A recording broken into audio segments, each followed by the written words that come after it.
Yun ikukwento ko sa inyo ang buod ng ating pelikulang pinamagatang Kilam, Halina at Silipin ang mga nagbabagang eksena sa movie na ito. Ito ay istorya ng isang lalaki na makakaranas ng depresyon dahil sa pag-ibig. Umibig kasi siya sa isang babae na may malaking ambisyon sa kanyang buhay. Ginawa at binigay naman ng lalaki ang lahat ng kanyang makakaya para lang mapaligaya niya ang kanyang kasintahan. Subalit may mga babae talaga na hindi makontento sa mga bagay at atensyon na binibigay niya sa kanila. Kaya maghahanap talaga sila ng mas better kesa sa'yo. Kaya ang lalaki ay lubos na malulugmok sa kalungkutan dahil nga sa hindi niya matanggap na iniwan na siya ng kanyang pinakamamahal na babae. Yung tipong aabot na nga rin sa puntong gusto mo nalang wakasan ang buhay mo.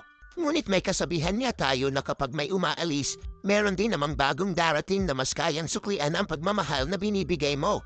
Kaya mas mabuting panoorin nyo mga ka-recap hanggang dulo ang movie na ito dahil sa kakaibang ending twist na magaganap sa pelikulang ito. Siya si Sam, plano niya na kasi mag-propose ng kasal sa kasintahan niyang si Amy. Kaya naman lubos na ang pagiging excited niya sa kanyang plano kasama naman ang kanyang mga kaibigan at mga mahal sa buhay. At na makarating na nga ang magkasintahan sa lugar na kanilang tagpuan ay hindi na nga rin pinatagal ni Sam na mag-propose na kay Amy.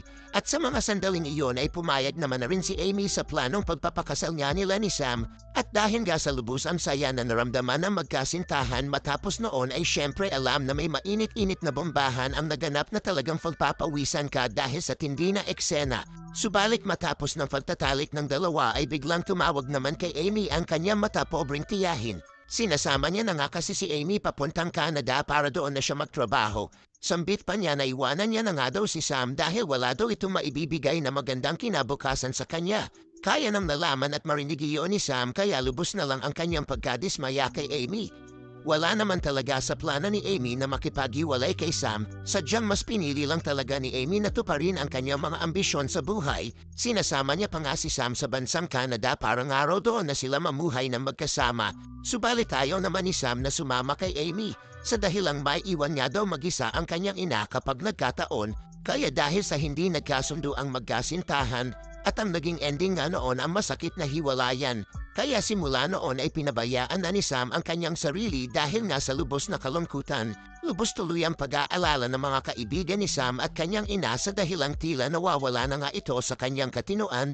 Dahil nga sa gustong matulungan si Sam ng kanyang kaibigan kaya isang beses may binigay kay Sam ng isang tablet ng gamot at ang magiging resulta daw noon ay makakalimutan niya na ang lahat ng sakit na kanyang nararanasan na yun. Sambit pa na kaibigan ni Sam na mahiwagang gamot nga raw ang kanyang nabili sa isang matandang babae. Kinabukasan naman habang nasa labas si Sam ng kanilang bahay at walang kaalam-alam na pinagplanuhan na pala siya ng kanyang mga kaibigan para kidnapin. Sa ganoong paraan na lang kasi nila maisama si Sam sa isang resort beach upang sa ganoon ay makalimutan niya na ang kanyang lubos na kalungkutan dahil nga sa pag-iwan sa kanya ng kasintahan niyang si Amy. At sa pagpunta ng iyon nila Sam sa beach para mag-enjoy lang sana, ay doon na rin pala matatagpuan ni Sam ang bagong babae na gagamot sa puso niyang sugatan at nagsimula nga ang pagtatagpo ng dalawa ay dahil lang sa isang coffee shake na kanilang sabay in order. Nang tinawag na kasi ang name ni Sam na nakalagay sa coffee shake na order niya, ay may isang babae naman ang nagsasabi na kanya daw ang coffee na binibigay ng tindero.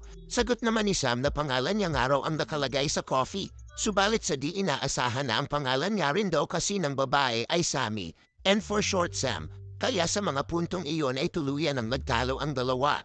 Dahil nga sa bad mood si Sam at heartbroken, kaya wala na siyang pakialam kung babae man ang nakasagutan niya at tuluyan na nga kinuha ang kanyang coffee shake. Subalit ang mga nangyaring iyon pala tungkol sa kanyang ginawa ay kakalat sa social media nang wala siyang kaalam-alam dahil makikilala pala natin si Sammy na isa palang sikat na vlogger. Dahil nga sa di magandang asal na na-experience ni Sammy kay Sam kaya agad niya itong pinost sa kanyang social media. Kaya naman halos lahat ng followers ni Sammy ay lubos na ang pangbabash kay Sam hanggang sa mag-viral na nga ito. Subalit nang malaman naman ng mga kaibigan ni Sam ang tungkol na sa viral post ni Sammy ay agad nga nilang hinanap si Sammy upang kamprontahin. Nag-aalala kasi sila sa kaibigan nilang si Sam na kapag nalaman pa nito ang di nga magandang balita para sa kanya. Ayaw kasi nila na madagdagan pa ang bigat na nararamdaman ni Sam at isa pa nga sa inaalala nila na baka magbalak na magpakamatay na naman si Sam. At dahil sa mga nalamang iyon ni Sammy tungkol na sa kung gaano kabigat ang pinagdadaanan ngayon ni Sam, kaya naman medyo nakonsensya na ito sa kanyang maling ginawa. Dahil sa gustong makabawi nga ni Sammy kay Sam, kaya nagpasya ito na kanyang tutulungan si Sam upang tuluyan na nga nitong makalimutan ang kanyang ex-girlfriend na nang iwan sa kanya. Kaya doon na rin magsisimula ang dalawa na makilala nila bawat isa. At haantong na rin sa punto na silang dalawa ay mahumulog na nga rin ang loob sa bawat isa. Subalit ang lahat ng kaligayahan na mararanasan pala ni Sam habang sila ay magkasama ni Sammy ay isa lang palang mahabang panaginip.